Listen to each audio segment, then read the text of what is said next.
Olá pessoal, hoje nós estamos iniciando mais um Feolicast. Antes de eu começar essa entrevista, eu já quero pedir que você venha se inscrever no nosso canal, ative o sininho, compartilhe com mais pessoas, porque eu tenho certeza que você será tremendamente abençoado com esse podcast de hoje. Hoje a minha convidada é uma mulher de Deus, uma pessoa maravilhosa, foi minha discipuladora. Olha, eu tenho vários adjetivos para falar sobre ela, mas eu vou deixar você descobrir no decorrer desse podcast. A nossa convidada de hoje é a pastora Jane. Pastora Jane, é um prazer receber você aqui conosco no nosso Feolicast, que você possa se sentir à vontade. Eu tenho certeza que o Senhor vai abençoar muitas vidas através do seu testemunho hoje. Amém, Nayara. O prazer é todo meu, uma honra estar aqui com você. E eu vejo você e vejo milagres, vejo o poder de transformação, porque Deus pode. Quero cumprimentar cada um que vai acompanhar essa entrevista com a paz do Senhor Jesus e dizer que Deus pode todas as coisas e Ele é fiel. Amém, isso é verdade. O Senhor é bom em todo tempo, né? Pastora Jane, conta um pouquinho sobre a sua história para nós. Você já veio de um lar cristão? Você conheceu o Senhor em qual determinado momento da sua vida? Como foi a sua caminhada até o encontro verdadeiro com o Senhor? Sabe, Nayara, eu considero cristão o ser de Cristo. E a minha mãe, ela era muito religiosa e ela sempre me ensinou essa questão do Deus do céu, do Pai do céu, porque eu não tive um pai presente. Então ela me ensinou essa coisa de me relacionar com esse Deus. Mas eu encontrei esse Deus verdadeiro, Deus de amor, que não ia me castigar, que eu não precisava fazer tanta coisa para entrar em contato com Ele no finalzinho da minha adolescência. Eu cresci num lar católico, né? Eu era uma católica praticante, tá? Eu era do grupo jovem da Renovação Carismática, mas eu tinha sede de Deus. E aí eu comecei um negócio muito nova. Minha mãe teve que me emancipar para eu ter CNPJ. Nossa. E a esposa de um fornecedor meu, ela falou assim, você precisa conhecer o Deus vivo. Eu falei, meu Deus, como assim? E ela me colocou para ouvir a Rádio Manchete na época. Que hoje é a Rede Gospel, né? E eu ouvia a bispa, o apóstolo Estevão, a bispa Sônia. Eu confesso que eu gostava mais do apóstolo. Eu ouvia tudo dele na rádio. E eu falava para ela me telefonava e dizia assim, hoje eu vou orar por você. E um dia ela falou assim, hoje eu vou ler a Bíblia para você. Sempre por telefone. Eu falava, ai, que mulher chata. E eu achava que crente era tudo brega, tudo feio e chato. Mas aí começou, eu saía, eu pegava ônibus, eu estava andando na rua, sempre me entregava um folhetinho, né? E às vezes as igrejas vão, né? Tem gente que fala assim, não vou panfletar. Mas às vezes um folhetinho que você entrega para alguém pode falar muito com a pessoa. E aí eu lembro que tinha assim, o Senhor é o teu pastor e nada te faltará, e eu estava passando por uma dificuldade. E daí essa mulher que estava me evangelizando, ela falou assim, você não pode ficar só ouvindo a rádio, você precisa ir na igreja. Mas eu tinha vergonha de ir numa igreja de crente. E aí ela falou assim, olha, hoje tem um culto especial. E eu fui, era uma quinta-feira, eu fui escondida, não falei nem pra minha mãe que eu tava indo em igreja de crente. E eu entrei na igreja e aquele louvor, tudo, a palavra, sabe? Parecia que tava falando comigo. E eu não disse pra ela que eu ia naquele dia. Eu falei, como que ela foi contar pra esse pastor a minha vida, sendo que ela nem sabe que eu tô aqui hoje, gente? Porque eu não entendia que Deus falava com a gente. Eu não sabia que Deus cuidava de mim desde que eu era pequenininha. Eu não sabia. E eu fui descobrindo esse Deus. Fui descobrindo. Isso era meados de abril, março, não lembro exatamente. Sei que em junho eu já estava na igreja, certa, decidida. E é engraçado, Nayara, eu ia para a reunião da Renovação Carismática às sextas, mas eu ia no culto da quinta, eu amava o culto da quinta-feira.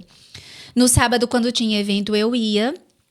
E no domingo a missa era às 4 da tarde, tinha culto às 7 da noite. Eu saía da missa e ia pro culto. E aí 2 meninas, elas eram gêmeas. Porque na igreja a gente tem essa coisa do adote, né? Adote uma pessoa. E essas gêmeas me adotaram. E eu morava pertinho da igreja, eu ia caminhando. E aí um dia elas falaram assim, hoje a gente vai com você até a sua casa. E eu achava aquilo um absurdo. Elas pegavam no meu pé, né? E aí... absurdo, porque eu não entendia que era por amor e cuidado comigo. E aí um dia elas falaram assim, olha, você precisa ir aonde o Espírito te direcionar. E eu lia muitos livros espíritas. Eu lia Zíbia Gasparetto, Gibran Khalil. E eu falava, mas que espírito que vai falar comigo? Você vê, eu estava na igreja, indo nos cultos. Eu cresci ouvindo minha mãe falar de Deus, mas eu não sabia quem era o Espírito Santo. E eu falei, aí eu acho que eu expressei a minha dúvida, ela falou, o Espírito Santo de Deus vai te direcionar. E aí um domingo eu fui pra missa e parecia assim, que eu tava no lugar errado, que aquilo não me cabia mais, que não combinava mais. E aí eu chamei o líder do grupo jovem e falei pra ele que eu não ia mais, que eu tava decidindo que não ia mais. E saí antes da missa acabar e fui pro culto. Ainda estava passando o culto das 17 na época. Eu fiquei até o culto das 19. E aí eu me decidi ir para a igreja todos os dias. E fiquei. E tô até hoje. E foi a melhor decisão da minha vida. Claro que o Senhor, ele foi me direcionando. Ele foi me transformando, me curando. Mas eu costumo dizer que eu aprendi sobre Deus faz pouco tempo, sabe? Deus, ele é muito grandioso, ele vai se revelando a nós conforme a nossa disposição. E apesar da gente ir para a igreja, se batizar, ser batizado com um dom de línguas, da gente ter sede da palavra, da gente ir crescendo, da gente sendo constituído, as experiências profundas com Deus, ela se dá à medida que a gente vai se abrindo e nós vamos com uma carga para Deus, né? Nós vamos com carga da nossa cultura, do nosso aprendizado desde pequenininho. E a minha casa tinha uma cultura muito forte, porque a minha mãe era uma mulher muito forte, que criou a gente sozinha. Eu tenho mais uma irmã.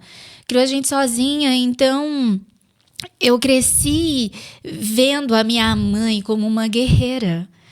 Então eu achava que eu era muito prepotente, no sentido de eu nem sabia direito que luta que eu ia passar e eu já entendia que eu ia vencer aquilo com as minhas forças. Com a força do seu braço. Exatamente. Na igreja, tendo experiências com Deus. E aí Deus foi me ensinando que eu precisava depender dele. Porque depender de Deus não é você deitar numa rede, tomar uma água de coco e ficar esperando as coisas cair do céu.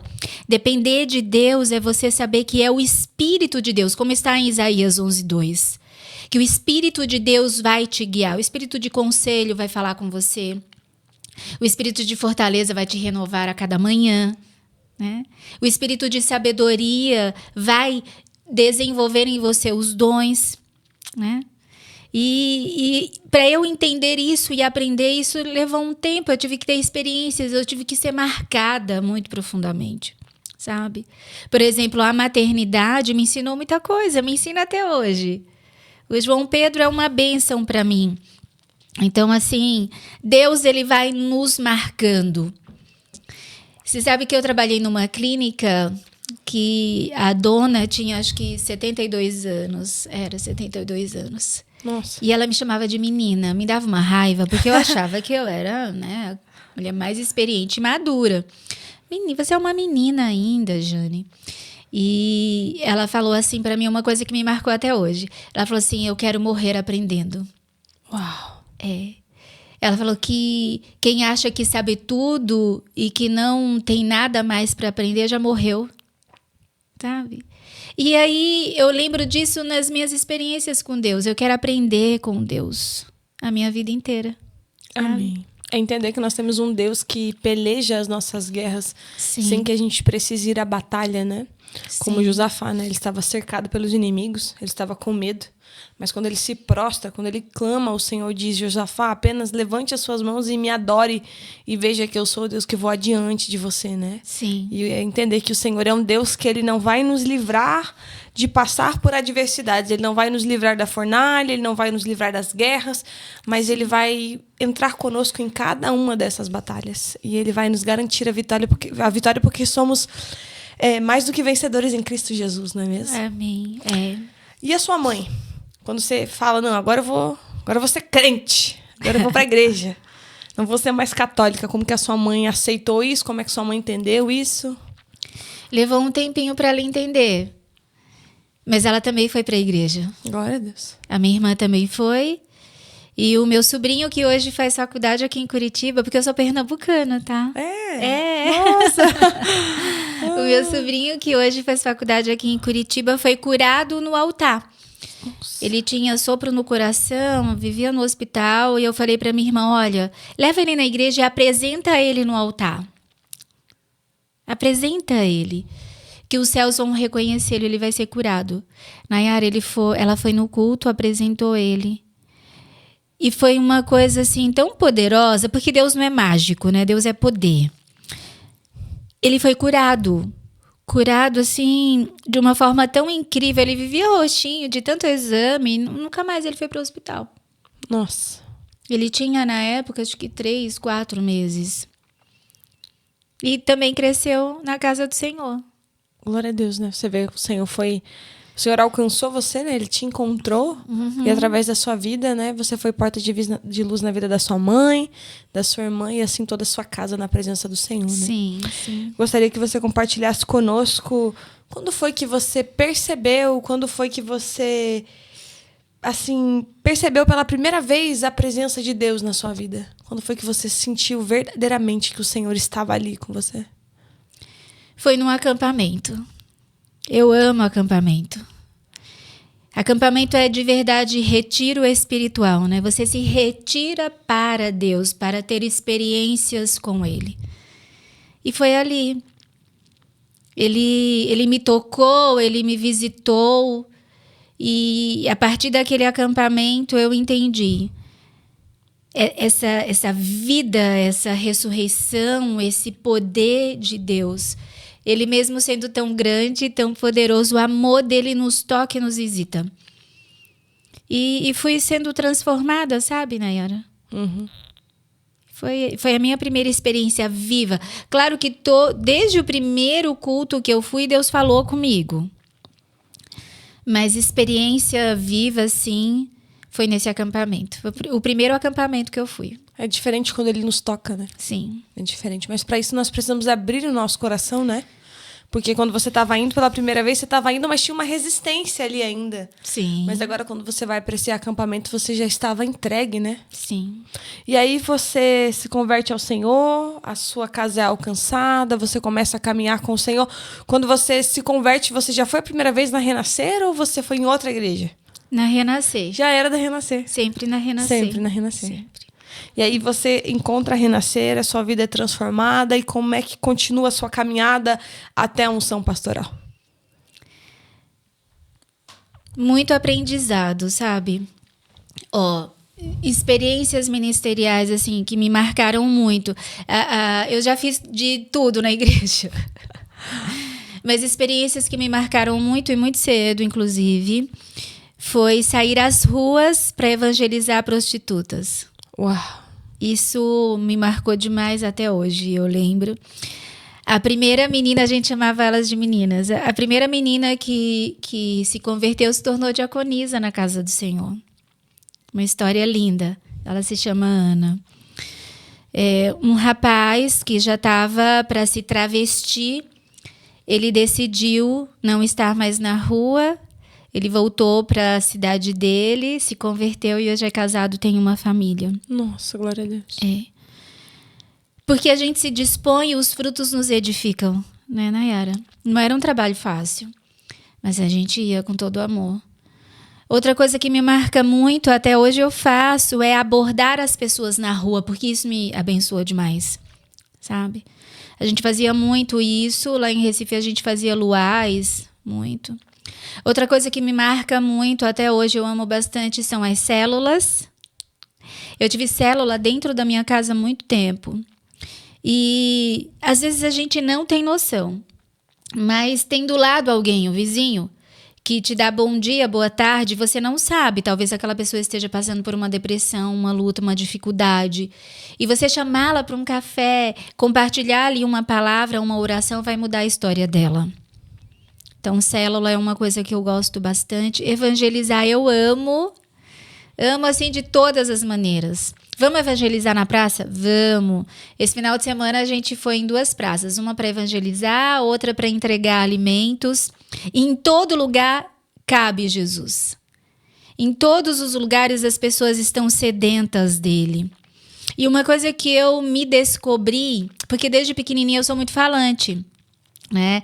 A professora que me chamava para recitar verso, para apresentar alguma coisa, e mesmo sem saber, Deus já nos dá os dons, a gente só tem que ir aperfeiçoando, né?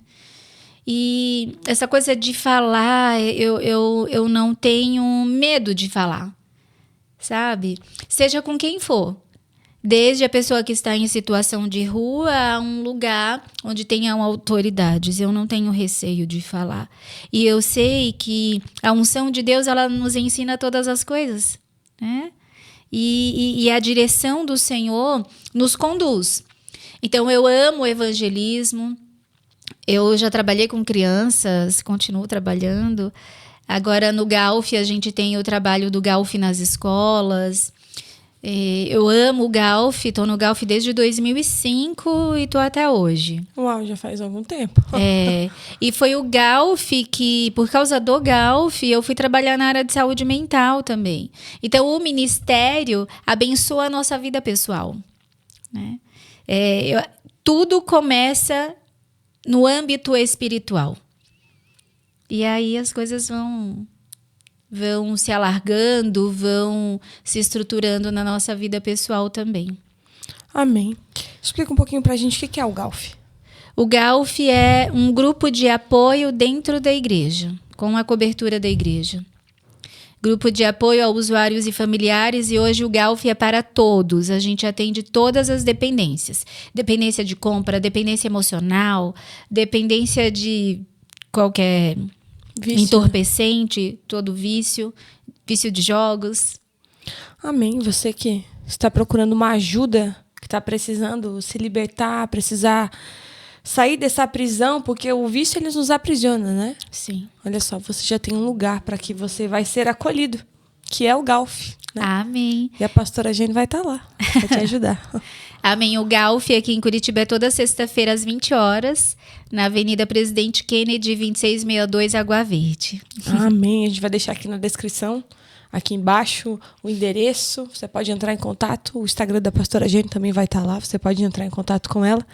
Eu tenho certeza que a igreja vai ter um imenso prazer em poder te ajudar. Amém. Amém.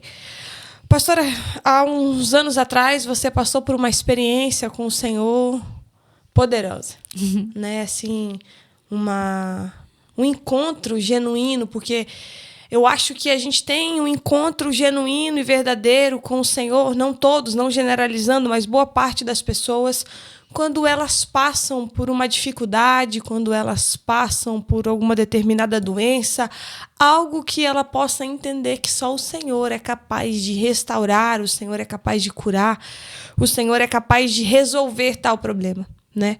Você passou por um aneurisma cerebral, né? E eu me lembro, eu era ainda sua discípula quando isso aconteceu, né? Eu me lembro, e na época o pessoal da igreja ficou bastante preocupado com isso, mas nós podemos ver a mão do Senhor, né? Eu gostaria que você contasse um pouquinho como foi essa experiência que você teve com o Senhor. Sim. Foi a experiência mais profunda da minha vida até aqui. Foi no ano de 2021, fim de pandemia. Eu lembro que aquele ano, até no meu caderno de guerra, eu coloquei que eu queria ser livre de toda a maldição hereditária na minha vida. Porque eu estava preocupada com outra situação. né? Com a história da minha mãe, das minhas tias, e eu não tinha noção do que estava acontecendo comigo. E em outubro de 2021, eu fui ungida pastora, num sábado. Fui ungida pastora num sábado. E na quinta-feira, eu lembro, a gente estava no início da campanha de jejum de Obed-Edom. Eu fiquei em casa, naquele dia eu não pude ir para a igreja presencialmente. E eu fiquei em casa vendo o culto online. E eu desmaiei. Eu só lembro que eu acordei, Nayara, do chão com uma dor assim, era como se tivesse um colar de paralelepípedos no meu pescoço. Tamanha era a dor que eu sentia. E eu acordei gritando. Eu morava num sobrado na época. Na época também eu era casada. E eu lembro que eu pedi ajuda e o João falava assim... vamos chamar o SAMU, a mamãe não tá bem. Não precisa, né? Meu ex-marido falou, não precisa. Só foi um desmaio, acho que ela tá com fome. Não sei. Ele não entendeu o que estava acontecendo, graças a Deus. Porque Deus tem o tempo para tudo, ele trabalha em detalhes, né? E aí, a partir daquele desmaio, eu fiquei sem apetite, eu só tinha ânsia, muita fraqueza, eu só ficava deitada. Eu conseguia forças para levar e buscar o João Pedro na escola. Eu não fazia mais comida, eu não fazia nada, ia toda hora nos UPAs. Eu lembro que no UPA Boa Vista o médico falou, essa menina infartou. E fez o exame, não era infarto, não era derrame, não era nada. Nossa. E aí eu tinha uma amiga, a Fabiola, que hoje está no Canadá. Sim. Ela falou assim... Varão, tem que levar a pastora no médico particular, não vão examinar ela assim. E ele me levou no Dr. Henrique, eu lembro dele até hoje. E ele falou assim, olha, você tá com um problema muito sério. Ou você tá com um tumor, alguma coisa na cabeça, ou você tá com crise de ansiedade. Nossa. Que é muito comum a crise de ansiedade gerar esses sintomas, né? Sim. E aí... ele me pediu uma ressonância magnética com contraste. Era segunda-feira. Na sexta-feira o exame ficou pronto. Eu peguei no laboratório e já fui para o retorno médico. Nem abri o exame. Quando ele abriu, a cara que ele fez, Nayara... assustadora. Eu pensei, meu Deus, vou morrer daqui a pouco? Que cara é essa? Ele falou, olha, eu não posso te ajudar. Eu indico que você procure agora mesmo um neurologista. Era sexta-feira. Aí eu fui para consulta com a neurologista... E ela, a doutora Daphne, era como se Deus estivesse colocando anjos no meu caminho. Amém. E aí, a doutora Daphne viu o exame e ela falou, eu também não posso te ajudar. O teu caso é de cirurgia. Daí o Wellington falou assim, é muito cara essa cirurgia? Se eu vender o carro, dá para pagar? Ela falou, não, eu vou fazer assim, eu vou fazer uma carta de recomendação para o SUS. E me deu a carta, cheia de CID-10, eu não tinha ideia do que estava acontecendo. Ela só falou, né, o doutor Henrique também falou isso para mim, porque eu estava com aneurisma, eu nem sabia o que era isso. Não é um assunto muito falado, né, aneurisma cerebral. E aí, eu fui dali mesmo, da consulta com a doutora Daphne, pro UPA do Cajuru.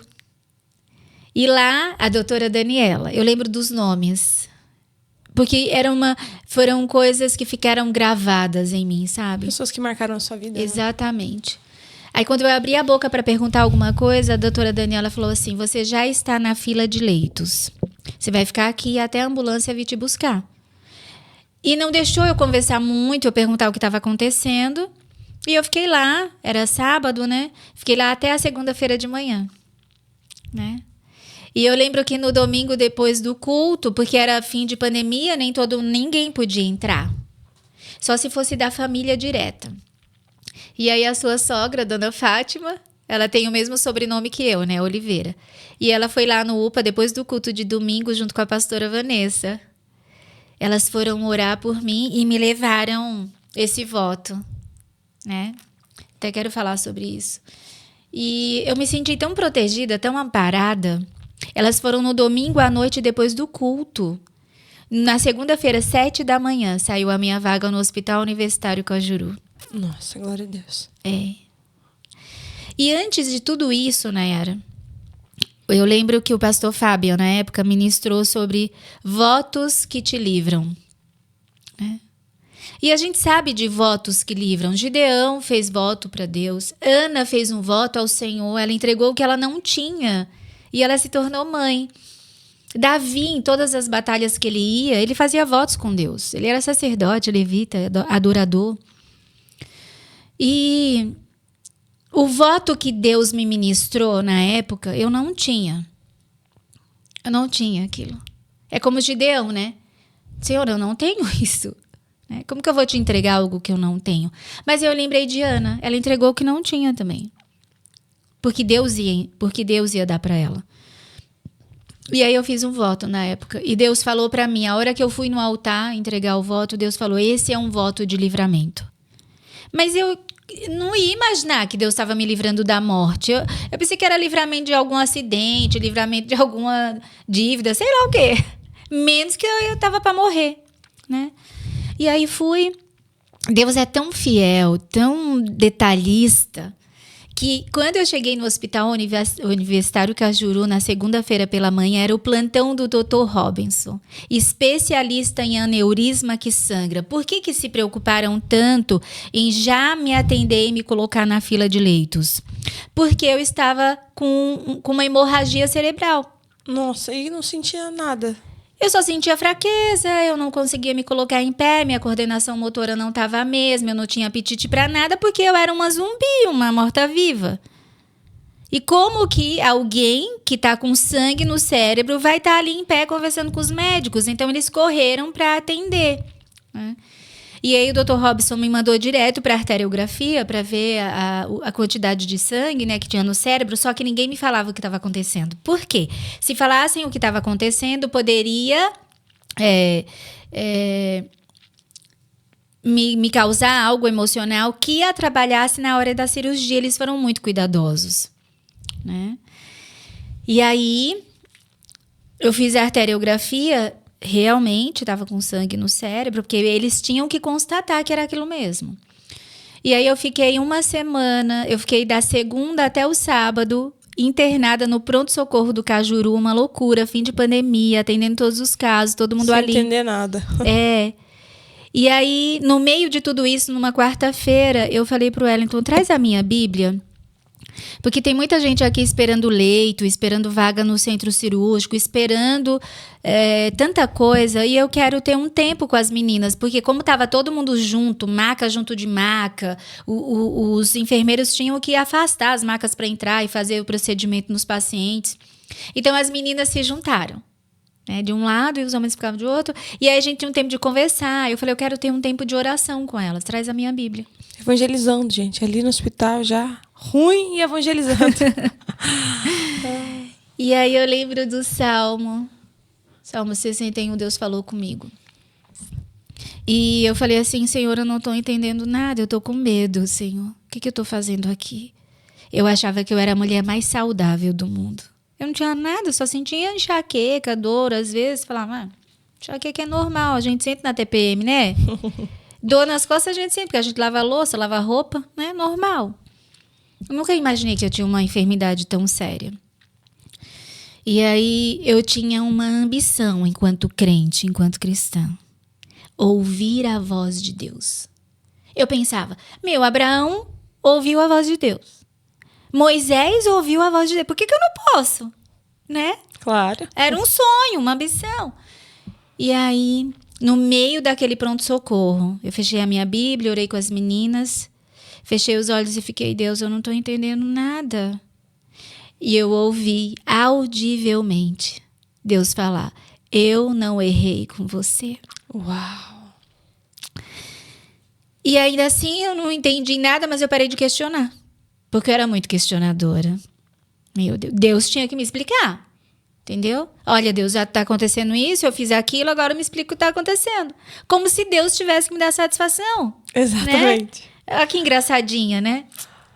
E aí, eu fiquei quieta. Aí, no sábado, o neurocirurgião veio e falou, não acredito que você está aqui ainda. Eu falei, não surgiu vaga, doutor. Ele falou, então eu vou te mandar para casa e você volta na quarta-feira para a eletiva. Aí vai ter vaga. Eu não sei o que ele fez lá. Aí eu fui para casa. E na segunda-feira, isso era sábado, eu fui pra casa. Segunda-feira era aniversário do João Pedro. Olha o detalhe. Cuidado de Deus, né? Eu tenho um combinado com o João do aniversário dele nós passarmos juntos, todos. Esse cuidado Deus teve, né?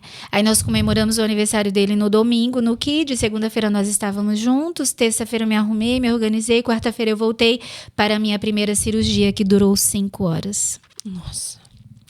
Mas limpou o sangue e tudo mais, acordei cega na UTI. E o médico falou pro meu ex-marido, porque eles não falam nada pro paciente, mas pro familiar responsável, né? Falou que não sabia se eu ia voltar a enxergar e não sabia se eu ia sair dali andando. Talvez eu precisasse de um tempo na cadeira de rodas.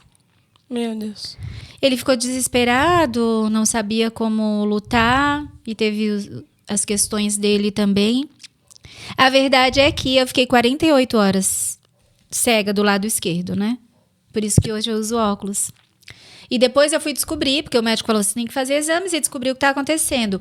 Durante a cirurgia, o meu nervo óptico rompeu. Não tinha por que eu voltar a enxergar. Cientificamente falando. Pela palavra do homem, né? Mas Exatamente. a sentença do homem não determina aquilo que o céu declara sobre a tua vida, né? Exatamente, mas aí Deus foi... Ele fez milagre. Eu voltei a enxergar depois de 48 horas, fui pro quarto, e aí eu levantei, eu não sabia o que estava acontecendo, porque ninguém me dizia nada. Depois foi que o Aleton me contou o que o médico falou. Eu levantei e fui no banheiro tomar banho. A enfermeira chegou desesperada. Meu Deus! Ela falava assim, meu Deus, mas você tinha que ter me chamado, que não sei o que lá. O susto dela é que eu ia andar de cadeira de rodas, que eu tava ali em pé tomando banho, né? Então, Deus, ele não erra. Deus, ele pode sim fazer milagres. E o que eu vivi, além de milagre, além de hoje poder caminhar, eu vivi ressurreição. Glória a Deus. Né? Eu não precisava estar enfaixada na cova como Lázaro para Deus dizer, eu posso ressuscitar. Ele me ressuscitou ali no hospital, na cirurgia. E aí, quando eu já estava no quarto, o médico foi lá falar que eu ia continuar no hospital, porque eles tinham que fazer uma segunda cirurgia urgente. Porque quando ele abriu a minha cabeça, ele viu que tinha outro aneurisma evoluído e que poderia romper como o outro. E eu não podia ter esse risco de novo. Fiquei uma semana inteira no hospital esperando, não surgiu vaga na UTI, eu fui para casa para esperar a eletiva. Isso era outubro. Eu voltei para a segunda cirurgia em dezembro. Foi quando teve vaga na UTI e no centro cirúrgico. A minha segunda cirurgia durou 7 horas. Nossa. É. Mas a segunda cirurgia eu acordei bem. Eu só acordei com um olho muito baixinho, o sorriso fica torto, né? Porque mexe, imagina, toda a estrutura cerebral. Depois de muito tempo, numa consulta ambulatorial, o doutor Alexandre, que é um querido comigo, ele falou assim, Jane, cortar o cérebro é com serra elétrica cirúrgica. Eu falei, gente, é assim? Eu quero bisturi. Não, é muito detalhe. Eu lembro também na segunda cirurgia, todas as mesas ali em volta, as mesas das ferramentas cirúrgicas, né? É muita ferramenta, é muita coisa. E então eu percebi o detalhe. E eu lembro que para a segunda cirurgia eu fiquei muito mal, eu acordava assustada gritando, porque eu sabia pelo que eu ia passar. Eu estava lá na sala para subir para o centro cirúrgico e eu ainda estava com medo. E aí o bispo Tavares falou assim para mim, eu falando por mensagem, né, enquanto eu podia ficar com o celular, ele falou assim, pastora, o cego que foi até o tanque de Siloé, você acha que Deus não poderia ter curado ele? Por que ele fez lama, passou lodo no olho dele? Eu falei, é verdade, Deus poderia. Ele falou assim, então o centro cirúrgico é o teu tanque de Siloé. Vai lá que você vai voltar curada. Uau! E eu fui, durou 7 horas. Só que foi diferente porque, apesar de eles dizerem, né, ou talvez ela não volte a andar, de novo, tinha esse risco. Foi a cirurgia que eu levantei mais rápido, que eu voltei para casa mais rápido.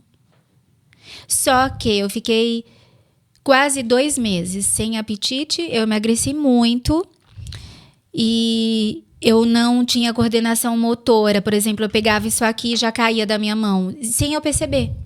né? Aí o médico falou, você precisa voltar a caminhar. Eu voltei a caminhar, pedalar. E o João que ia comigo, meu filho. Companheiro.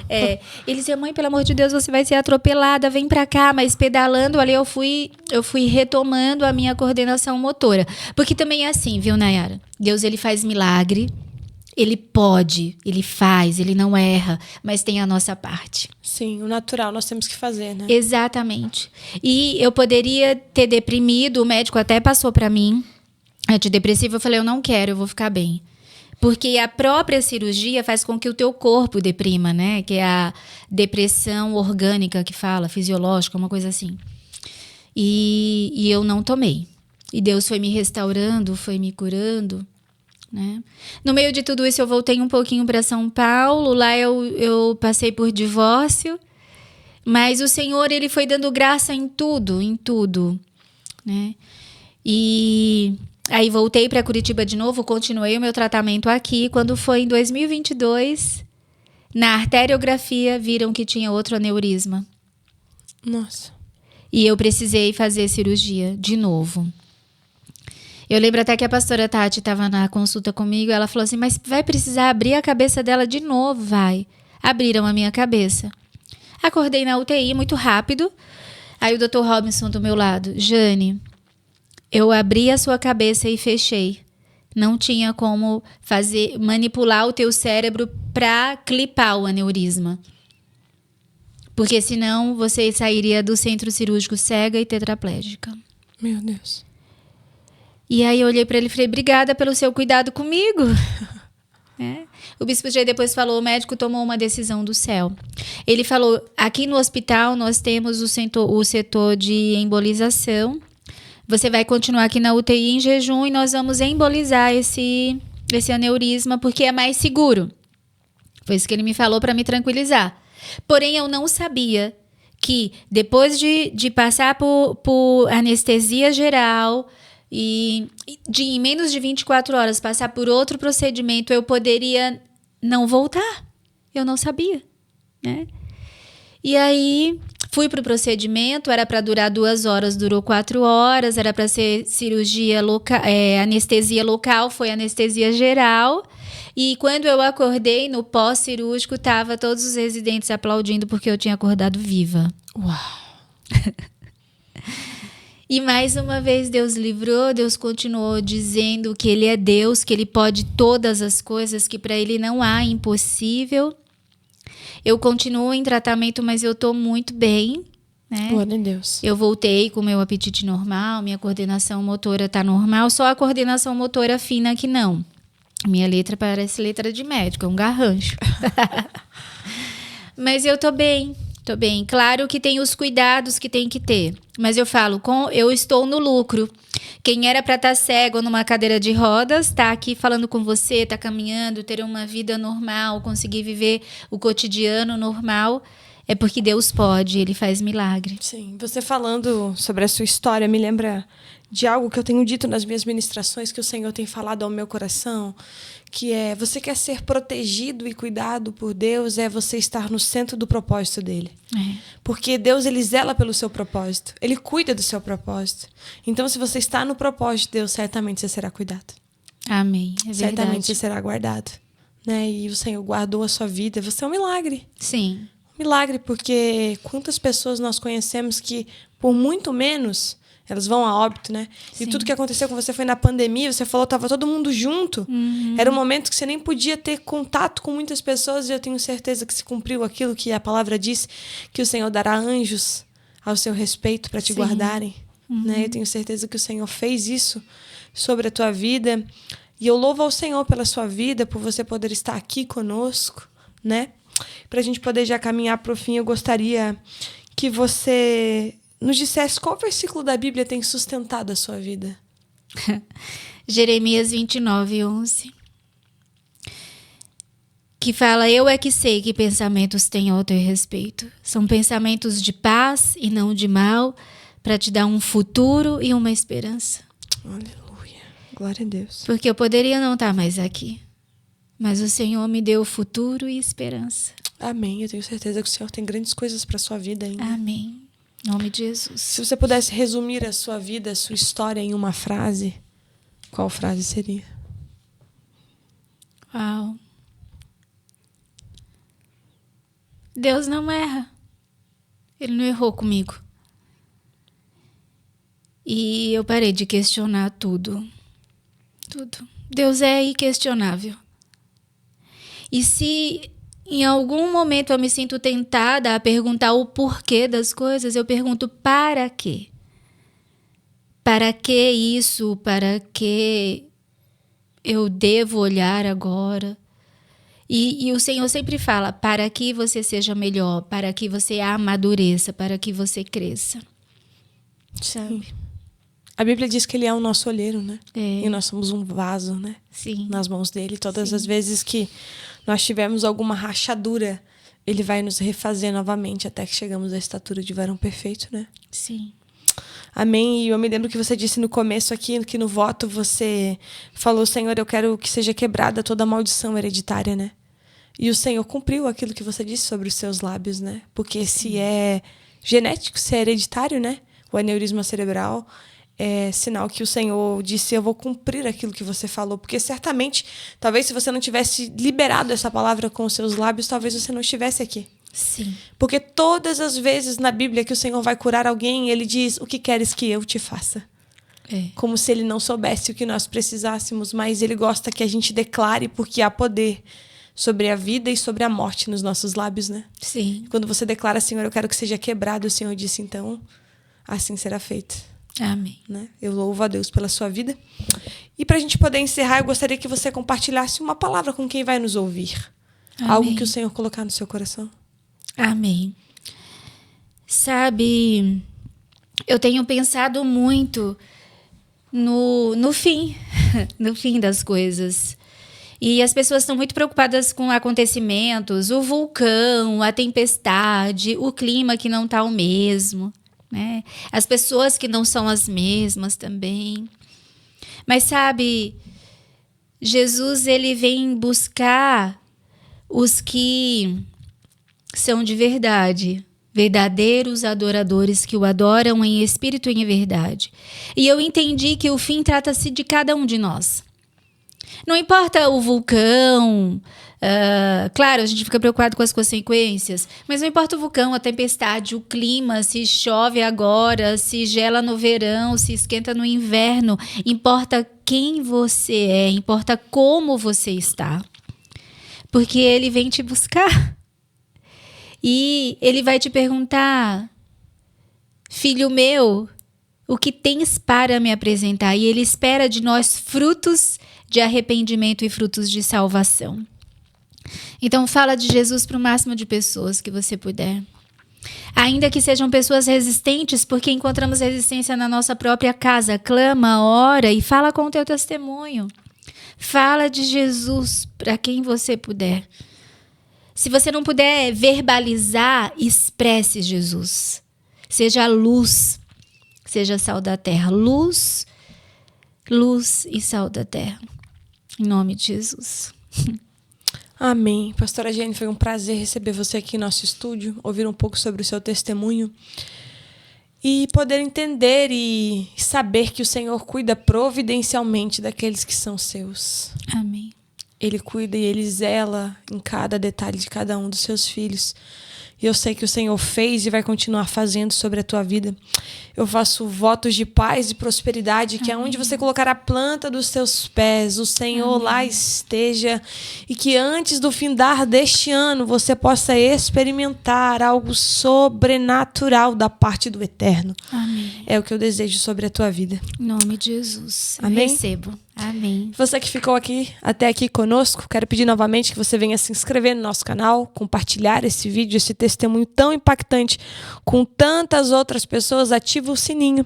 Eu tenho certeza que você e mais pessoas serão edificadas. Até o próximo e Deus te abençoe.